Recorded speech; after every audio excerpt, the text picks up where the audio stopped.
Welcome to the Irish NFL Show's Week 5 Monday recap in association with our partner QuinBet. Well, fact fans, Sunday was the longest day of NFL football ever. The London football game kicked off at 2:32 p.m. on Sunday, and Sunday night football ended 6 a.m. Monday morning on this side of the Atlantic. Lots of talking points, of course. The Bengals might well be toast. Their division rivals, the Browns, looked for all the world like their quarterback, Deshaun Watson, quit on the team. Sean McDermott gave a coaching masterclass of what not to do at the end of a tight game when the Bills dropped one to the Texans. And the Cowboys overcame some key injuries to register a much-needed win on Sunday Night Football against the Steelers. Welcome to everyone watching us on Facebook, YouTube, and Twitch live, or welcome if you're listening back to us on whatever is your podcast platform of choice. And we'll remind you once again, as we always do, please like and subscribe wherever you pick up the Irish NFL Show. It helps others find us and helps to grow the INS community. And we start, though, with the first London game of the season. Shane and Brian saw the Vikings make a home stand away from home in the early kickoff at Tottenham Hotspur Stadium on Sunday afternoon. Brian O'Leary, of course, is with us alongside Kieran Boyle, Noel Dowling, and myself, Conor Brophy. Brian, how was it for you? Yeah, it was a very enjoyable day. I thought the game, to a certain extent, lived up to the hype, and it was a weird game in some ways. In the first half, quite dominant of the Vikings, but the second half, the Jets found a way to navigate a response and put themselves in a position to win the game. I think we're probably going to get into the Jets conversation, probably more so than the Vikings. But in terms of the experience, overall, look, another fantastic day out. I know it's ahead for you and Noel this weekend, but the opportunity to be again in the media area and obviously covering the game for the show, it's fantastic. And I think we'll get into the game more so now than the actual experience, because you were there last year, Conor. You got to experience it yourselves. It's such a fantastic atmosphere, so many different jerseys in attendance, and I think there's plenty of talking points to come out of the game, certainly. No, to that point, the view from the NFC North, and you're wearing your Bears colours loud and proud for anyone who's watching, they'll pick that up. Are the Vikings legitimate contenders now? At 5-0, they're in pole position in the NFC North. They're pole position in the NFC, full stop right now. And, you know, you look at the 49ers, and we'll get to them a little bit later, who are faltering, the preseason NFC favourites. The Lions look good, and obviously they're divisional rivals, and we'll see how the Vikings get on in their 2 games against that particular team, which now looks like the defining battle, not only in the NFC North, but potentially in the NFC as a conference. Yeah, look, I think they certainly are contenders now. I mean, I didn't think I'd be saying that at the start of the season and 5 weeks in. But when you look at the balance this team has, obviously, you know, on offense, we look at players like Justin Jefferson and Jordan Addison, who are fantastic wide receivers who can make things happen. Aaron Jones, I think, when fit, is a really, really good running back who can be effective. You just have to hope he doesn't miss too much time. He can get those injuries. But obviously the big question mark was at quarterback, and they bring in JJ McCarthy. There's some questions asked about Sam Darnold. But I mean, can we say, by the way, just so we don't pass on the opportunity to do so, no, sorry to cut you off when you're in full flight, this kind of a rare bad piece of business by the Packers, I thought. Like, fine if you fancy Josh Jacobs over Aaron Jones, and it's not like Josh Jacobs has done a bad job for the Packers. Why would you let Aaron Jones go to a divisional rival and look like he was exactly the piece that they needed? Sometimes teams are just obsessed with age, and running backs, you know, we know running backs can literally fall off a cliff one season to the next. And maybe they just saw a younger version there who they could bring in 2 or 3 years younger. But no, for me, I think you're right, Aaron Jones, right till the end, until he falls off that cliff. Then you can make your move, because he is such a productive running back. He is such a tough guy to stop. And I think for me, he is definitely up there in terms of some of the most effective running backs in the league. But then, I mean, I was just about to mention, sorry, as well, Kevin O'Connell, who I know has been on this show before. So when it comes to the quarterback, we've seen what he's done previously and what he's doing this year. So offensive-wise, this team can trouble anybody. But then we talk defense, and we look at a Brian Flores defense that really knows how to put the screws to teams and how to really throw things at quarterbacks. That, again, they have a number of really, really good defensive players there. So all in all, I think there's a really good balance on this Vikings team.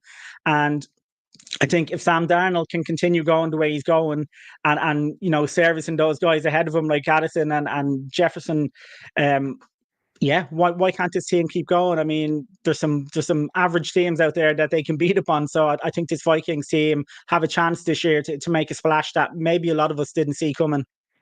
Kieran, one thing that, as Noel has alluded to there, I really saw in a big way in that game against the Jets was, okay, fine, Flores can put Malik Willis in a blender or an inexperienced quarterback. If there's one guy you expect to be able to pick up on tendencies and to get the pre-snap read, it's Aaron Rodgers. Rodgers didn't even really seem to know what he's doing against that Flores defense. Fine, his offensive line had some issues, and that clearly is going to be a problem. You might quibble with the wide receiver room that he has, and obviously they're in the Davante Adams sweepstakes for a reason. He seems to be forcing the ball to Garrett Wilson at times, but he also looked at times like he got completely foxed. 3 interceptions, back-to-back interceptions for Rodgers, something he's never done in his entire career. Yeah, Flores coached a great game yesterday, but you're right. Rodgers just nothing's clicking right now with the Jets. Now, this can go back to, we can talk about coaching. We can talk about, was it a fact that it was an overseas game and they're out of the rhythm?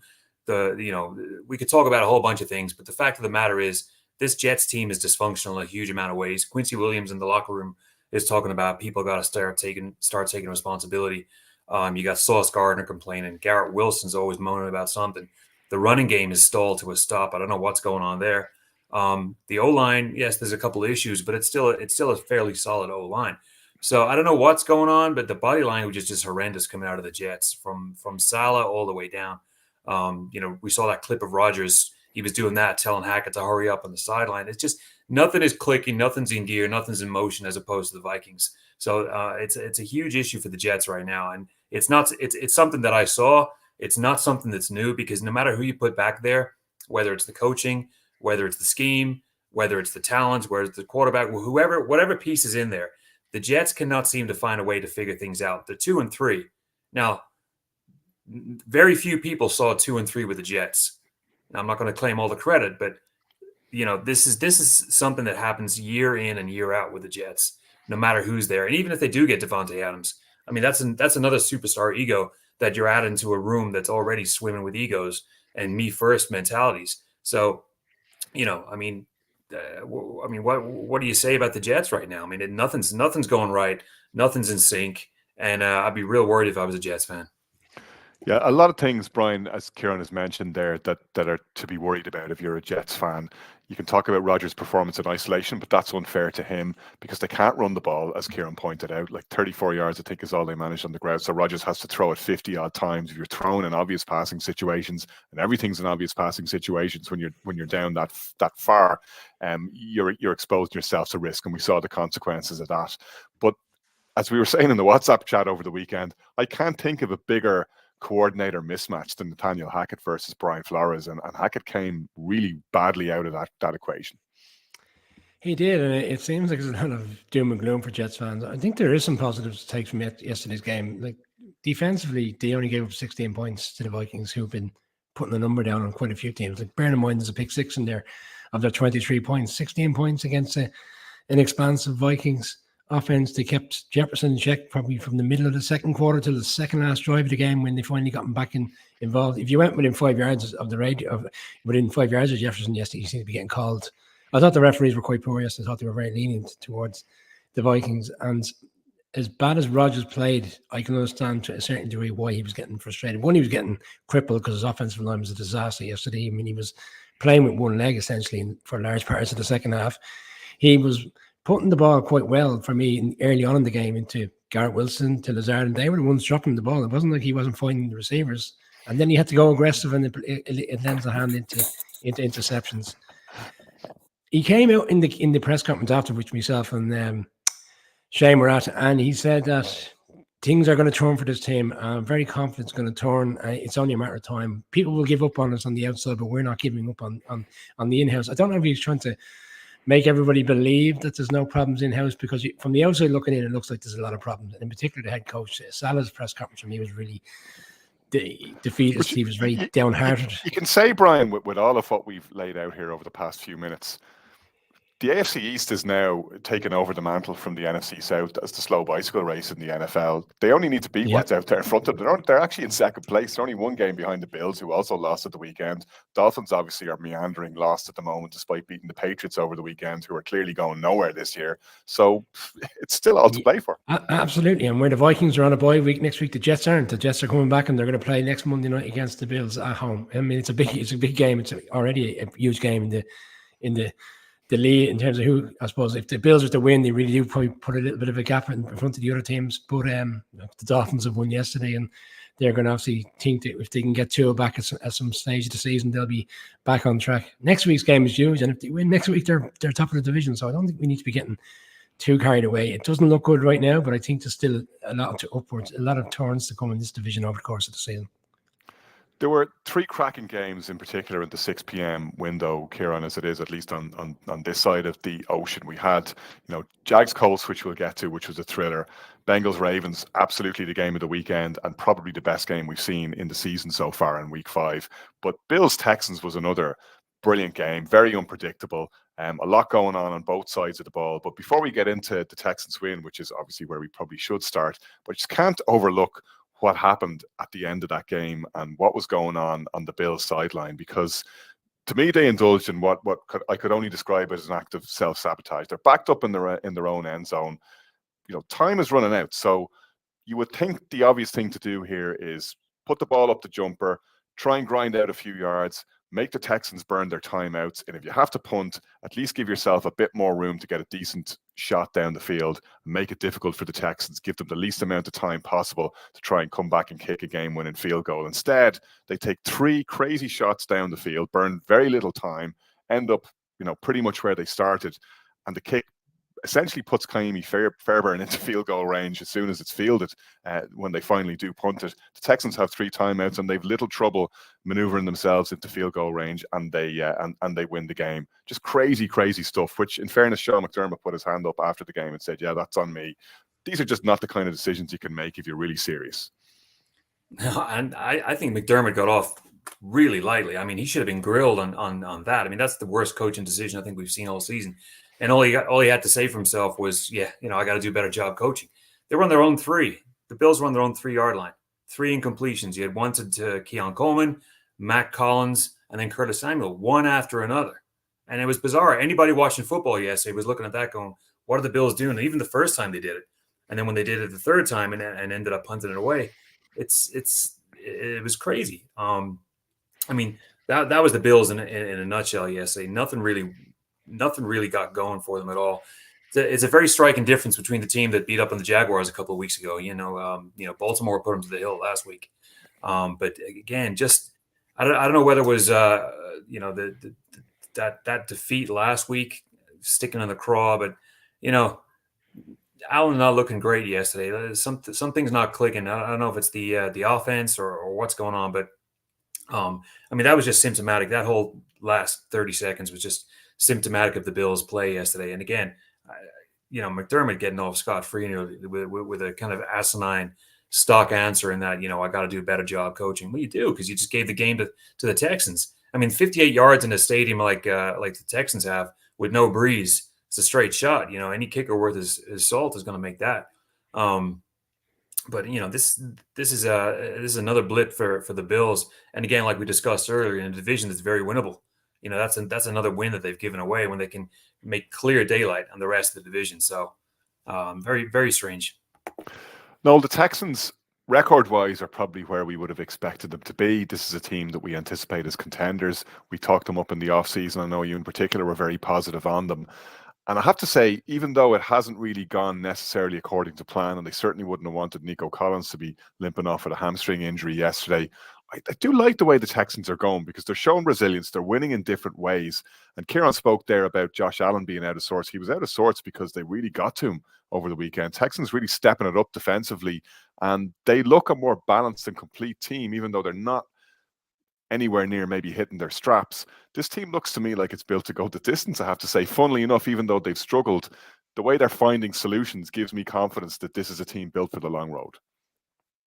Absolutely. When you see a team like this that has this amount of talent, that maybe looks like they haven't quite hit their stride yet, but they're still winning week in, week out, then other teams need to worry, because it feels like with a good head coach that they have, and with CJ Stroud and with those other good players on both sides of the ball, it just kind of feels like it's only a matter of time before they hit that stride. And when they do, they can beat anyone on their day. I mean, obviously you mentioned I was high on them. I do have them going to the Super Bowl, and I still think that's something that potentially could happen. I mean, you look yesterday, CJ Stroud had another great game yesterday. I know it's only one touchdown, But still, when you see he was under pressure, but he was still making things happen, he still ended up with over 330 yards. So, yeah, look, this is a team that has a lot of talent through it, and I think they just go from strength to strength. Now, obviously, a big question now is going to be the Nico Collins injury. I believe it's a hamstring injury. He's going to be week to week. So that's something to look out for, because obviously we've talked before about their run game and Joe Mixon's injury, and that sometimes takes a bit of a dimension away that, it's something that they would like to have there. So if they were to lose another top player like Nico Collins, again, we'll see how that affects them. But for me personally, I don't think it will overly affect them, because I still think Stephon Diggs and Tank Dell are plenty capable of making big plays. And with a quarterback like CJ Stroud, I just think this team are going to keep motoring along, and I think they are going to go from strength to strength. And by the end of the end of the regular season, I think they'll be in full stride. Courtesy of a lengthy delay on your way to Stansted, Brian, you had a lot of time to watch tape yesterday. God bless you. This is a game obviously you would have focused on. Yeah, I'm probably doubling down on some of the points in which Kieran made, but like sometimes you get a feel for a game when your quarterback is playing really well, and you can say, you know what, I trust him in that situation, despite the madness in throwing the ball 3 times. I'm talking about the Bills. I've seen that particular drive at the end. Your quarterback's having a really great day and a great game, and he's on fire. You can say, you know what, I'll put it in the hands of my quarterback. He'll get the play done. Ultimately, that'll get us up the field and potentially even into field goal range. But he had 130 yards yesterday of total offense, and he only had 9 completions in the game. That wasn't the day yesterday in which Josh Allen was playing anywhere to the level we've seen. I think you touched on it there. Should he have even been on the field? Like it was clear he looked like he had a concussion. He was cleared to come back in. And I read a great thing today. Cleared from concussion and cleared to go play football are 2 different things. And yesterday it looked like one was the case and one wasn't the other, because he just didn't look right. But again, like, you'd have to wonder what's McDermott thinking. Obviously, he's put his hands up. But yeah, Kieran's right. It's light touch type stuff. If that was a different market, he'd be getting him Friday. Nothing worked for him yesterday. And we touched on it a few weeks ago when we were doing our season previews. If Josh Allen isn't playing at that level, this team for me is ordinary. They just, they'll play well against other teams and they'll be in games, but I don't think they can get above and beyond and beat them. Ultimately, I don't think they need him to play at a level every week for them to be winning. Well, it's interesting now that you say it, when you look at how they were handled by the Ravens last week, and you look at what the Bengals did, admittedly in a losing effort against the Ravens. That's where the standard is in the AFC, and we haven't even talked about the Chiefs. The Bills look a long way off that. Yeah, well, I felt this season was a down season for them. Obviously, it's probably not going to be the case. I think they probably will find a way to make the playoffs. But it was like I looked at the wide receiver room and I just thought it's weak. Okay, we've got a rookie wide receiver coming in.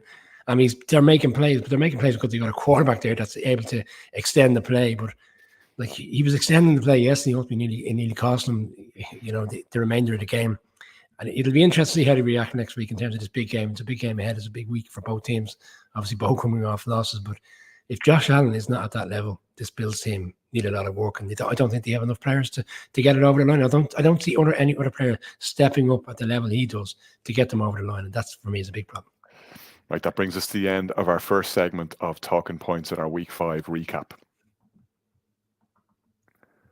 Right, let's look now at we mentioned the Bengals and their game against the Ravens. Another brilliant game, and probably one of those ones, if you're lucky enough to have Game Pass, worth watching back in the 40 minutes if you didn't manage to see it in its entirety yesterday.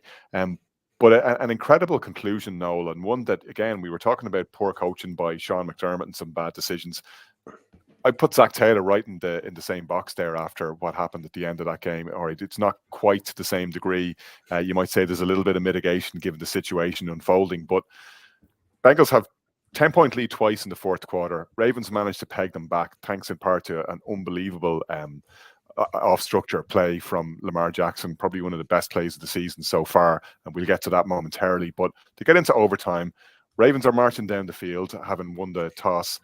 Bengals come up with a key turnover in midfield, and having watched his quarterback throw for 392 yards and 5 touchdowns, that's a record for Joe Burrow. All right, there's one pick in there. He tried to force a ball to Jamar Chase, and Marlon Humphrey picked it off, which helped the Ravens get back in the game in the fourth quarter. But Zach Taylor, to me, inexplicably, just turtles up, calls 3 consecutive running plays. They barely moved the ball. 53-yard attempt for Evan McPherson, which is not a gimme in windy conditions. We're not talking about a dome game here in Cincinnati. And, there's a botched hold. This is one of those ones where I think the football gods curse you for your conservatism. Botched hold. McPherson does his best actually to get the kick off, in fairness to him, but misses it. Ravens have good field position. One Derrick Henry rumble later, they have an absolute chip shot for Justin Tucker, and they win the game. I cannot understand why, if you have Joe Burrow under center, you're not trying at least one throw there to advance the chains or move the ball closer and give McPherson an easier shot. And Zach Taylor lived by that sword, and he very much died by it. I can't believe you would do that. Yeah, look, that he just got conservative. Maybe he sees the mistake the Ravens make and he thinks, I don't want to be doing that. But as you say, you've got a quarterback who's just thrown for 392 yards. You have Jamar Chase and T. Higgins, who are absolutely on fire with 2 touchdowns each, with nearly 300 yards between them. And it's a bad decision. He looks at it and he goes conservative. He loses the bottle a little bit and he thinks, you know what, I don't want to take a risk. I want to just kind of eke this one out and we will go forward. And you're taking a big risk when you do that, especially against the Ravens team. Look, I know they've been scoring on each other all day, but this is still the Ravens. They can still make plays on that defense. And for me, you need to at least try and use that hot hand for at least one pass just to try and get forward, because you say a 50 plus yards, it's not a gimme. I know they're getting better year on year, and we see some of these boys now are knocking them from 50 plus regularly, but still anything can happen. And we see that on a hold, which goes wrong. And for me, the Bengals kind of gave one away there, because the Ravens obviously gave it looked like they had given it away to the Bengals, and the Bengals just couldn't capitalize. And for me, you just have to take that chance, and he didn't. And you pay for it, and the Ravens go and do what they do. I mean, you mentioned Henry there. It just takes one run from him, especially in overtime, after you've already had a possession, that can absolutely kill you. And that's exactly what it came to. Even Lamar Jackson can make something out of nothing. So you're really, really taking a chance when you don't try and force that issue. The Bengals done it, and now they're 1-4. And watching this team yesterday, how is this team 1-4 with some of those players and the way they can put points up? It's crazy, but that's the way the NFL has gone so far this season, and especially for them, who we've talked about it before. They generally seem to start slow, but this year it's been really, really slow, and it could cost them now. I mean, you're looking at the kind of the standings, and personally, looking at it today, I think they may still be able to make that wild card spot, but they've left themselves a mountain to climb now. Yeah, they certainly have. We might come back to the Bengals' problems in just a moment, Kieran, but like we were talking about this game, you can't overlook what the Ravens did, how they dug themselves out of a hole. Like, Lamar wasn't perfect, but some of the things he does just nobody else can do. That touchdown pass to Isaiah Likely, like there's an oral history in that play alone. There's a fumble. He manages to recover the fumble from the snap. He scrambles. He's a stiff arm. He's trending towards the sideline. He's gesturing. He's telling Isaiah Likely where he wants him to go, and he picks him out between 3 players with an outrageous toss for that touchdown. Like, when he's doing things like that, he's just a joy to watch. That's why you watch football. Right. And that's the kind of stuff that earns people MVPs. I'm not saying, it's still early in the season, but that's the kind of play that Lamar can pull off. Anybody that's watched Lamar in college, even if you go to YouTube, even high school highlights, he was a star down in South Florida. But even in college in Louisville, I mean, it's littered with highlights like that. Just, almost off script, juking, going left and right, breaking ankles, and, motioning people in the end zone or even out wide and making plays like that. That was vintage Lamar. But what a great game. I mean, that's the game that we've been crying out for all season. A season that's been dominated by low offense stats, quarterbacks throwing for 150 yards and a touchdown and a pick. And this was 2 guys that just went back and forth and lit up the game. I mean, this was a freaking Madden game. This was just a Madden game. It was crazy. Yeah, and it brought life back to, what's been talked about with being a down year offensively. Burrow had 5 touchdowns, Lamar had 4, both of them going down near 400 yards each. That's the kind of game the NFL needs right now, with all this kind of the shortage of big offensive plays. And there was plenty of offensive plays between Chase, T. Higgins with those touchdowns, and that throw to Isaiah Likely. Even the Rashad Bateman run was nice. But that's what the NFL has been looking for. Just 2 teams who are maybe going in different directions in regards to the record, but with the Bengals.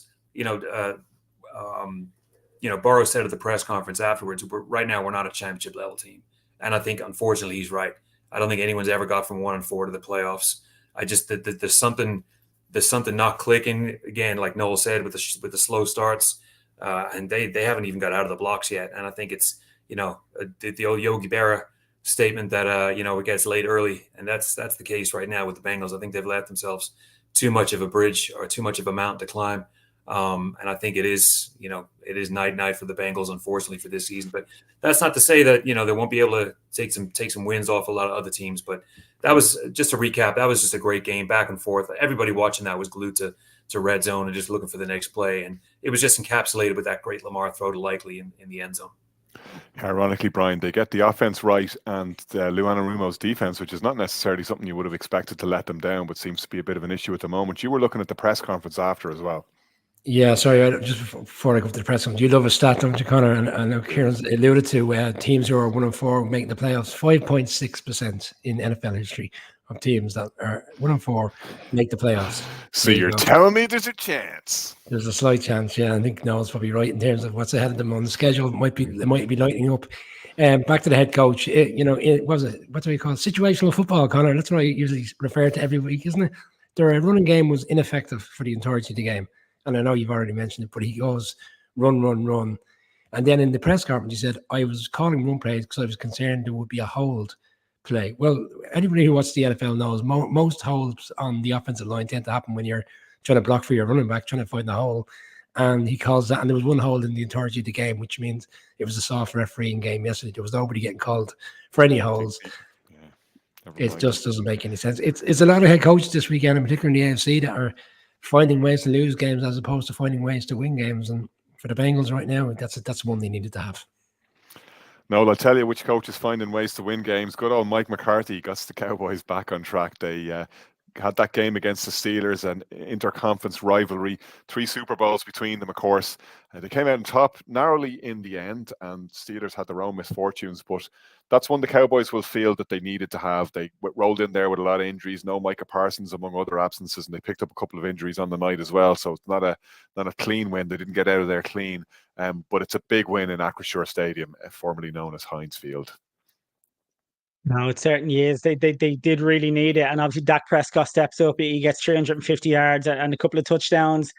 But they left it late, and it was a tough one. I'm not overly convinced on the Cowboys this year. I still think they'll go with probably 9 wins or so.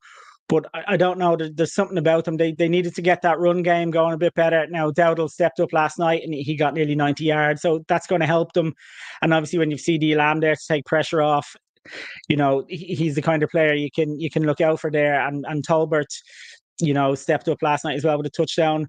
But this Steelers offense isn't really going anywhere at the moment with Justin Fields. I think they've been relying on that defense, which again, stepped up last night until right at the end of the game. And I wonder now if this Steelers offense is going to be able to get them to where they wanted to go. In terms of the Cowboys, it's a big win for McCarthy, because I do think there were a lot of questions over the Cowboys coming into this. You look at the division now with the Eagles kind of struggling. Okay, the Commanders are doing well, and the Giants are getting a couple of wins there as well. So it's important for the Cowboys to keep step with that. And yeah, I think it wasn't overly convincing to me, but they did what they needed to do. They went to Pittsburgh. They got a tough win, and maybe that's the kind of thing that can springboard them going forwards. And as for the Steelers, that offense is going to cause some problems for them. What do you think is going to happen there when Wilson gets fit, Kieran? Is he automatically back in? And is that really going to make that much of a difference? Based on the version we saw of him in Denver last year, you wouldn't be hugely convinced. No, and I didn't think he was a great fit. I think I said a couple of months ago, Pittsburgh's a blue-collar town. It's a steel, manufacturing, blue-collar. Russell Wilson doesn't seem to fit that kind of demographic. It doesn't seem like he fits there. I mean, he didn't really fit in Denver either, but it doesn't seem like a fit. It doesn't seem like a match. I don't think he will come back in. I think Fields is doing just enough. But what Noel said, that with the offense, I mean, they just can't rely on Boswell on that defense to bail him out and keep getting wins. That's another game where they scored less than 20 points. And something's got to change pretty quickly, because in a division like the AFC North, with the Ravens putting up, and even the Bengals putting up big points, they're going to have to start figuring out a way to score more points than that. Sloppy game. It started off with a 90-minute weather delay, and that led us to an hour and a half of Jason Garrett pregame. That's another story. Sorry for your loss. No, God, that was rough when they were ad-libbing. But that's again, well, YouTube will show you that. That was tough watch. But that's again, not exactly Shane Gillis with the one-liners is our Jason Garrett. No. They were it was. You all saw the weather before the game, and in the end, there was no sign at the start of the game, so they were kind of looking at each other saying, "You say something, you say something." It was that Saturday Night Live sketch about when the lights went down at the Super Bowl. It was on YouTube. It was very awkward viewing between him and Chris Sims, but anyway, they got through it. But I mean, we talk about the Steelers' offense; they almost had a chance to pull off the win. I mean, when Rico Dowdle fumbled the ball towards the end, I mean, Steelers recovered that could have been the ball game, but. It's another game the Cowboys have eked out. Dak wasn't great. I watched the game again earlier today. Dak wasn't great, but he did enough. Some great throws. That's the Dak we're almost used to seeing now. Some phenomenal moments, some almost MVP moments, and then he throws picks. And it's that inconsistency that's kind of indicative of the Cowboys this season. They'll win, they'll win 2 on the trot, they'll lose 2 on the trot. The consistency doesn't seem to be there. But again, both teams could have had, in the end. When you got somebody like CeeDee Lamb and you got somebody, like Dak that can pull a play out in the end to give that pass off to Tolbert or to give the ball over to Tolbert, that's the fine margins that we're looking at. A game that basically, the Cowboys, I don't want to say they stole it, but that's a gutty win in a tough place to play. But Steelers have got to figure out this offense. I don't think Fields may not be the overall answer, but I don't think Wilson is the question. I think they're going to have to figure a way to get way more points to survive in this division. Another team with a putrid offense and a question. Well, there would be a question over the quarterback if they hadn't showed their ass and flushed the reputation of the entire franchise down the toilet to get him and offered them all that guaranteed money. Here we go. Sean Watson, surprise, turns out not to be very good. You're on fire tonight. Lowest QB rating in the league. Now, social media was aflame last night at a point where it looked like Watson walked out of a situation where Stefanski clearly wanted to go for it in 4th down. Now, to be fair, there were 12 men in the huddle. It didn't look like they're going to be able to get the man off the field and get a play off. But Stefanski kind of pulls the headset off, and it looked like he was furious on the sideline. Whether he was furious with Watson, I suppose, is a matter that's open to interpretation. We don't want to be jumping to conclusions about that, but you can put that to one side. It's just not happening. And it can't be fun for Cleveland fans to look at the way Joe Flacco, who took them to the playoffs last year, played in his last game and a half for the Colts. He looks like he's still got lots of petrol in the tank. And that's not something you'd say about the Browns offense right now. There's a lot of dysfunction there, Connor. It doesn't seem to get improving. Every week I selected the Browns. Okay, so I'll put my hands up and say I got this one completely wrong. I just feel like the Commanders are due a letdown game, because everyone's so excited on them. And I just felt it might have fell into the Browns' lap. But look, it isn't about the performance, is it really? It's about the dysfunction on the sideline. Obviously, the head coach is infuriated by what's going on the field. And I don't necessarily mean he's referring to Deshaun Watson all the time, but he's clearly not playing at any level compared to what that was involved in when they originally traded for him. I don't think the Joe Flacco thing even comes into relevance, Connor, because they're never going to play Joe Flacco no matter what the circumstance of last year's season ending was, whether they beat the Texans in that wild card game and went on a run. I think ultimately we were heavily invested in Deshaun Watson, and he has to play. I don't know how they're going to get themselves out of it. We saw last year with the Russell Wilson, and we just come off. I'd be taking the caution slippery when Wes signs off the bathroom floor and just hoping he does his cruise shit or something. He probably has an injury guarantee similar to what. There's probably an injury guarantee similar to what Russell Wilson had. But at least he won't be playing, and you can get a good quarterback into play. Who they got Jameson Winston there. Is against the Rams a possibility that he gives them a spark of life at some stage? Like, the way things are going, the season's sparring already, and that's unfortunately the situation. But it's just so bizarre how you can go from head coach of the year. We've seen it with other head coaches. Head coach of the year one year, and the following year your team is in the dirt. And I don't know whether necessarily Stefanski would lose his job over this. Nagy, anyone?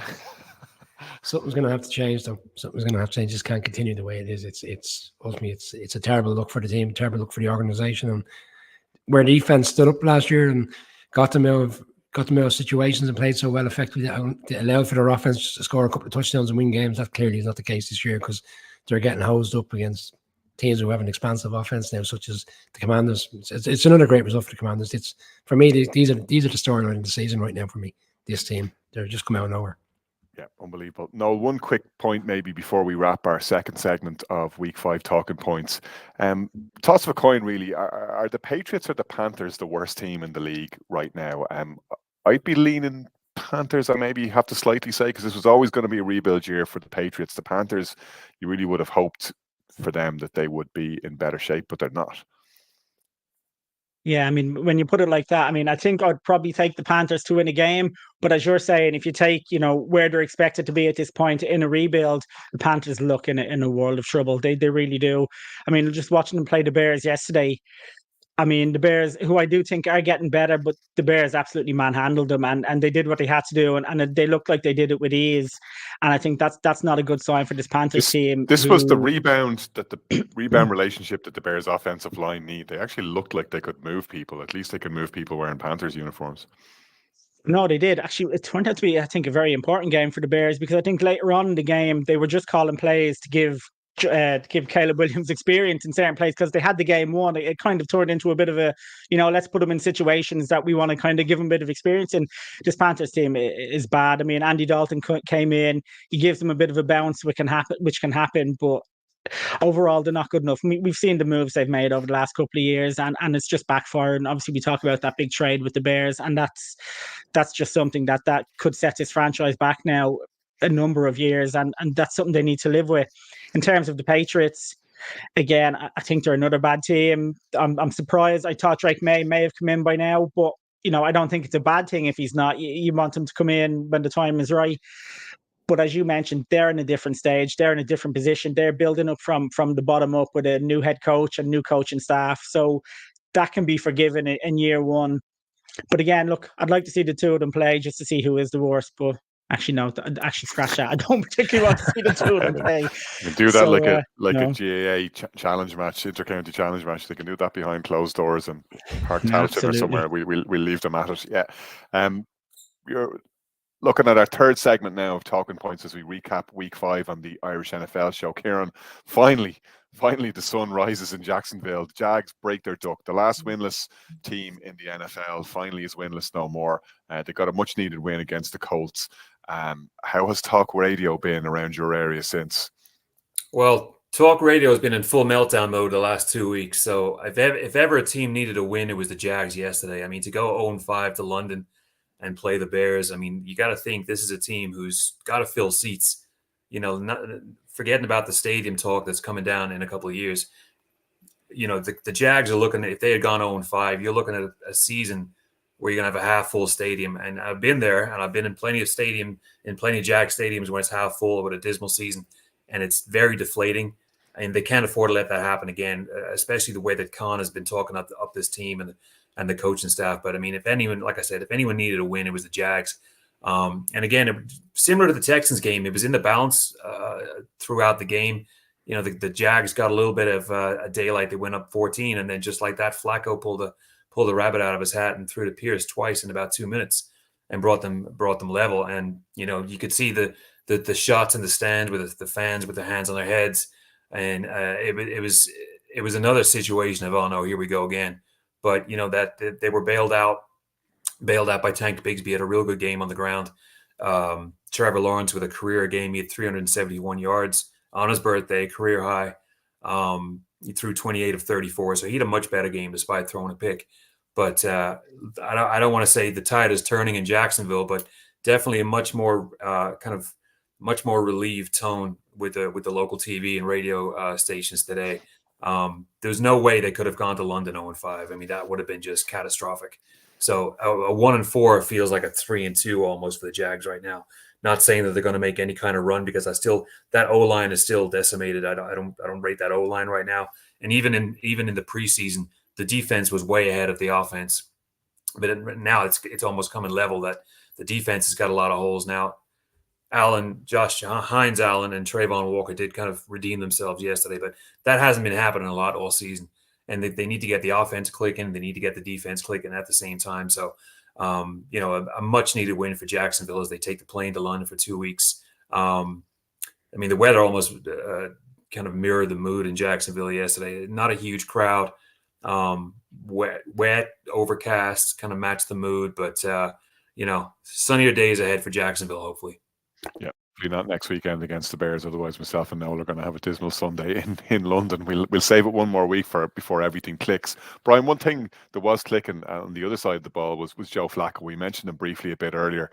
Yeah, you got to say, I just love watching Joe Flacco. You never know what's going to happen next, but he makes it exciting, and he's still heaving that ball. Yeah, I know Colin, who's obviously not a part of the show now these days, obviously, because it refers to this world where only certain quarterbacks should get these massive contracts, because there's another level of quarterbacks who can still do it in the league at a reasonable rate, and Joe Flacco is certainly one of those. I didn't think he had the best of games yesterday, but yeah, his experience held its own in terms of finding ways to bring them back into the game. Obviously, it wasn't fruitful in the end. They lose out to a last-second field goal. But as Colin likes to say, he throws a beautiful interception. Yeah, well, look, he's going to put it up there. Didn't actually throw any of them yesterday. In no, I know, but although he tried. He'll take an opportunity, though, Colin. That's the team. I think that's what I suppose endears him to the Colts and other teams, that like, if you want a quarterback that's going to go and put the ball out there in terms of trying to build you an expansive offense, Joe Flacco is your man, and he's a steady one to bring in. His experience, his interview last week obviously was quite funny after the game in terms of where he is in his life with his young children and all the rest that comes with that. But the Colts will be frustrated after that game yesterday. I selected the Jags just to call that one. I think it was the only one who went. It was the lone wolf this weekend. I felt this was the time for them to finally get over the line. I think for the Colts, I'm not convinced by Shane Steichen. I think if we're getting into mismanagement of games, he's another one that I'm concerned about. He did, like we spoke about last week, Anthony Richardson comes out injured, and then the first play he calls when he goes back in is a run play for Anthony Richardson. Like, he's trying to get the guy killed and leave Joe Flacco in there for the entirety of the season. The Colts needed that one yesterday. The Colts for me are a bit Jekyll and Hyde at the moment. I think the Jags are in a good position in terms of going to London, because they know London. They won 2 games in London last year. There's a lot to be said about the fact that they've been there. They know the surroundings, even at Tottenham now. And I don't think it's a straightforward matchup for the Bears now, even though the Bears are coming off back-to-back wins.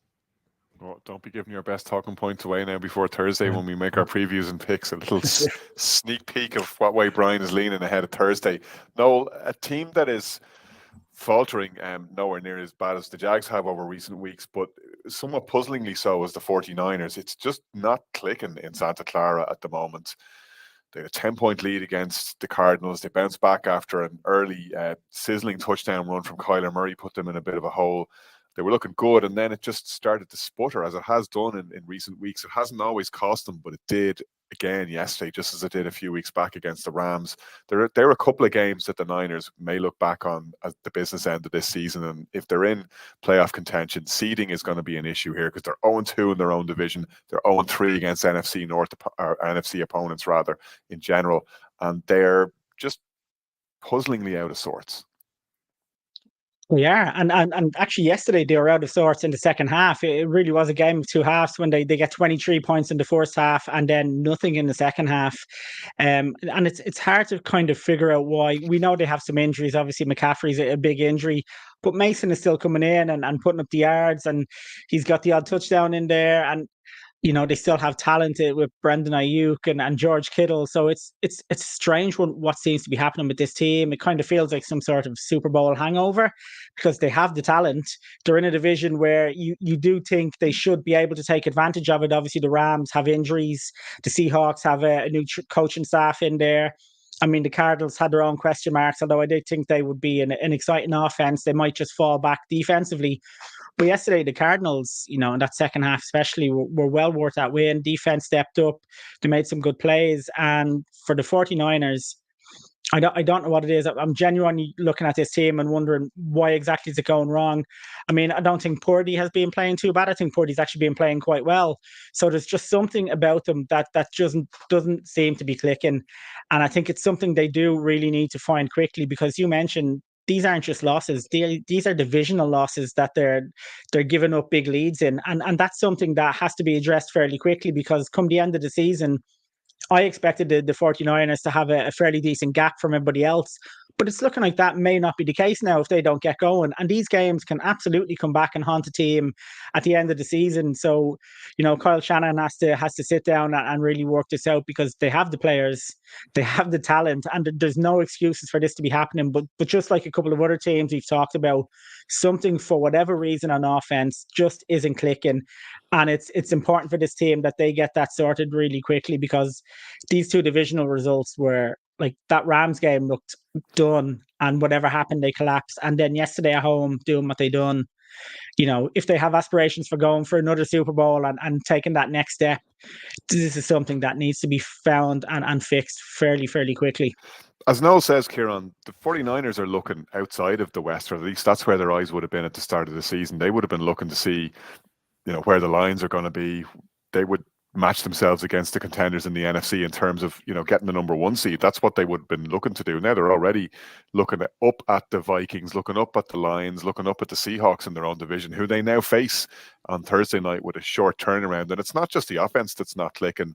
They didn't have any answers really for Arizona yesterday, which is not exactly one of the more high-powered offenses in the league. Yeah, in dribs and drabs, maybe. Marvin Harrison, obviously a threat, and Kyler can do some interesting things when he's on the money, but this is not the Lions or the Ravens or the Chiefs either.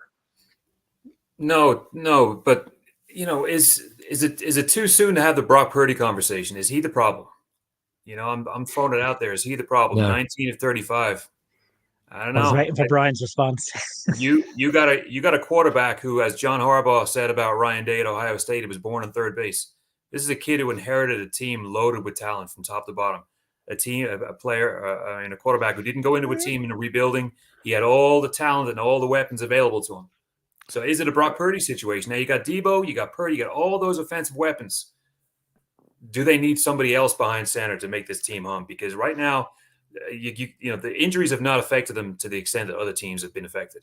I'm gonna say, because our 49ers fans, we've given Purdy, we've put him under the microscope here before, but I'll say this, and it's a strong defense on mount here. This guy does what every quarterback in the league who aspires to greatness needs to be able to do. He leads his team back from 2 scores down against the Packers in a playoff game. He leads his team back twice against the Chiefs with all the marbles in the middle of the table. They didn't lose that Super Bowl because of Brock Purdy. They lost that Super Bowl because of 2 botched special teams plays. He is a whisker's breadth away from being a Super Bowl champion.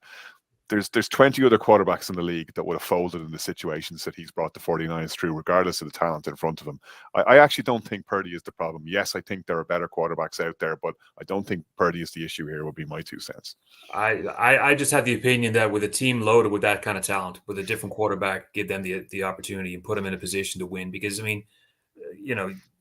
they can't hold a lead. That's the main thing. They can't hold a lead. And it seems like we talked in the offseason about windows. This is the ultimate window for the Niners. This could be it for Shanahan after this year. It's probably going to be it for half of the starting team, especially on defense. So, they've either got to figure this out, who they're going to pay. Are they going to pay Purdy? Are they going to pay, whoever else? Now, the other thing is the absence of McCaffrey. It's kind of been papered over a little bit with the fact that Mason is doing all the running. But people forget that McCaffrey was also a dual threat. He was also playing downfield as well, making a huge amount of catches. So is this an offense that was over-reliant on McCaffrey in the past and had the other players in kind of a back control? This is the key to the whole outside zone thing, that the foundation of that Shanahan offense as well, right? It's not only about the flow, it's also about having a player who's talented enough to read and either cut back inside or turn the 5 into 15, turn the 15 into 30 the way McCaffrey does. Without that, the whole dynamic of the offense changes. Yeah, again, it's been papered over to an extent by the great job that Mason's done, but Mason's not that dual threat. He can't go down the 30-yard post and make a catch out of the air that McCaffrey used to do. So I don't know. I've always needed to see more from Purdy, and I'm still not overly convinced that he's the talent that's going to bring them over the line. And this really has to be it. With all the years that they've gone so close to the Super Bowl or the AFC or the NFC Championship game, after this year, if they don't get over the line, there's going to be a lot of changes in Santa Clara. Right, we're going to put the 2-hour Purdy discussion behind the paywall, and we'll save that for another day. Brian, you wanted to make a point on McCaffrey.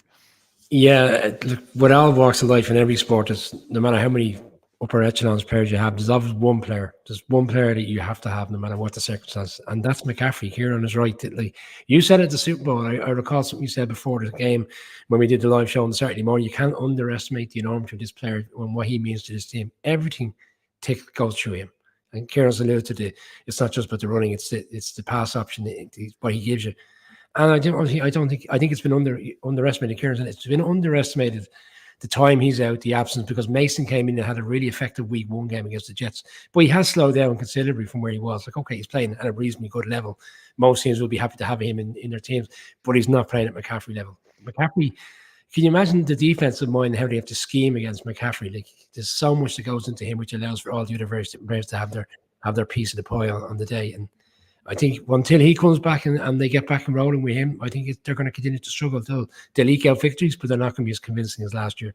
But ultimately, I think it's about getting yourself in that prime position come December. I still think come December things might be moving in the right direction, but it's a hard loss. Bear in mind, as Nolan alluded to earlier, the magnitude of having a lead, a 2-score lead, and losing a home game, it's disappointing. Let's stay in the NFC West for a moment, Noel, because I want to look at the Rams, who now dropped to 1-4, having lost against the Packers over the weekend. We know they went into that game banged up, as they have into pretty much all of their games this season. Their injury woes in an already injury-depleted NFL, and it's the tale of every team, but they genuinely have cause for a complaint in that sense.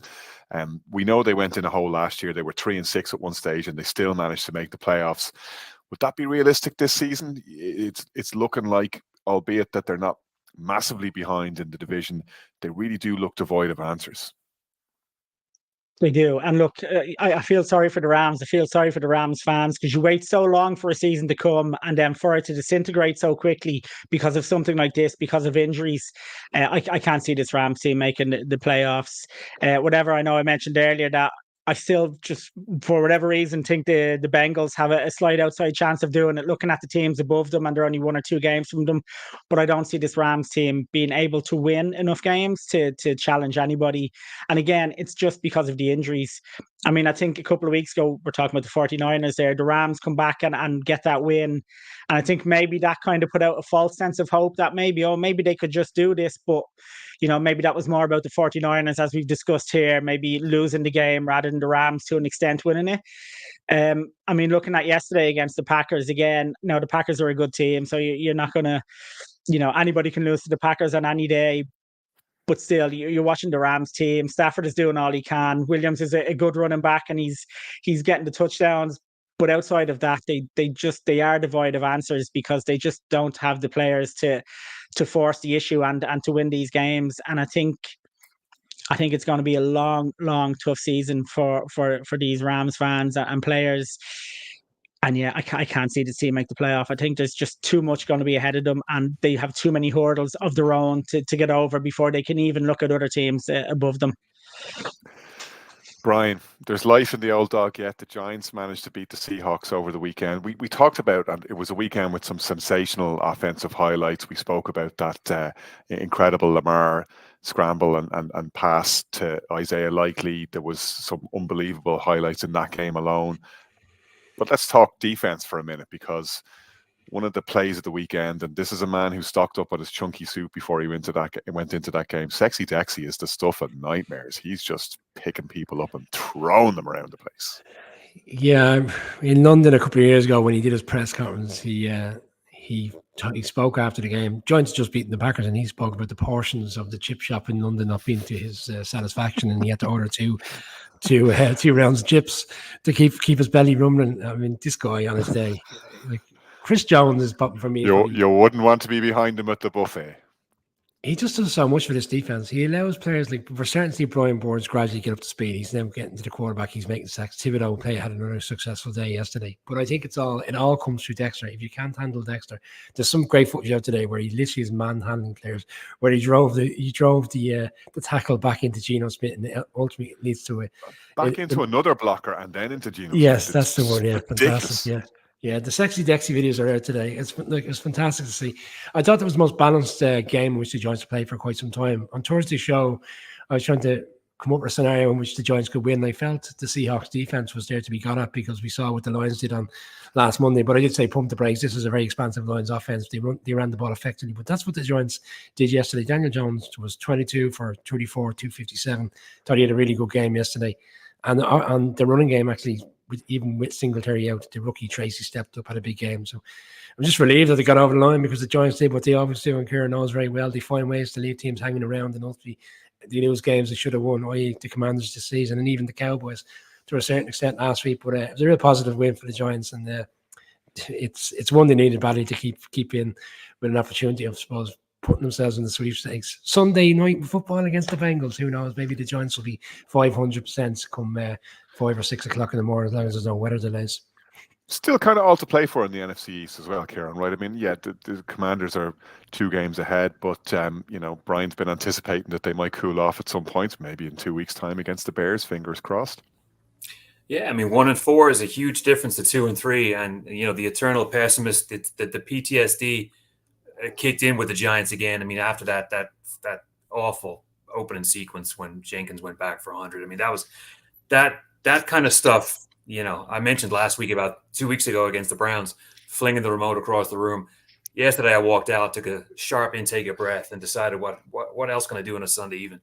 But thankfully, I've never seen a situation like that before, where the I ball know. Well, that's fumbled over the goal line, bounces out around the side, and gets returned 100 yards for well, touchdown. It's typical. You must have run over 6 black cats on the way to the stadium for something like that. If there's a bizarre way to lose a play or muff a fumble or whatever it is, the Giants will find a way. I mean, we've got a great history, but we've also got some massive, just incredible plays that no one else could even payback for the helmet catch, lads. That's it. There's stuff like Trey Junkin from 2003 that I still haven't forgotten about either. But it's stuff like that. And when you think about it, like Brian said, without that play, and if it's still 0-0, I mean, the Giants did really good yesterday. I mean, they never looked out of the game. They always looked to have the better of the Seahawks, and they kept that offense in check. I mean, 7 sacks on the defense. That's a great rate. I mean, the Giants defense is now slowly climbing that ladder of being real respectable in the NFL, and they're becoming less of a punchline and more, 2-3 is a very, very credible record in an early part of the season. So, and of course, all done without Malik Neighbors. I mean, who knows if Neighbors was out there? That probably would have been, 150, 160 yards and maybe a touchdown or two. So they did make things difficult. They never looked like breaking away from the Seahawks. But that would have been a heartbreaker if they lost that game. I will freely admit that I did walk out when I saw the field goal being lined up after Geno Smith managed to run up the sideline. So I was pleasantly surprised to come back in with my son telling me that they blocked the field goal. So, but yeah, great win for the Giants. It's something to really build on. And then with the Bengals next week, I mean, 3-3 would be a great start of the season. And when you think about it, after the Cowboys game, when they arguably should have won the game, and even the Commanders game, when we all know what happened there. I don't want to say it's trending upwards for the Giants, but it's looking a lot better than it did early September. So I'm cautiously optimistic that we can have some sort of respectable season this year and get Neighbors back on the field and make some plays, and I'll be even happier. I am cautiously optimistic. Myself and Brian are going to enjoy our weekend in Munich as well. All is not lost. We were looking at that game as being Panthers Giants, something of behind closed doors affairs, but far from that now. The playoff bound Giants head to Munich looking to keep their march to the title on track. We have one more game in week 5, Saints at Chiefs tonight. Brian and Noel previewed that game. You can find that preview on your podcast platform of choices. The Saints look to see could they be the first team to beat Kansas City this season. We've the second of our London games on Sunday, as we mentioned, Jags at Bears. Bears technically the home team there. Thursday night we've got our live previews and picks, and our Thursday night football preview. Lots of content to come ahead of week 6.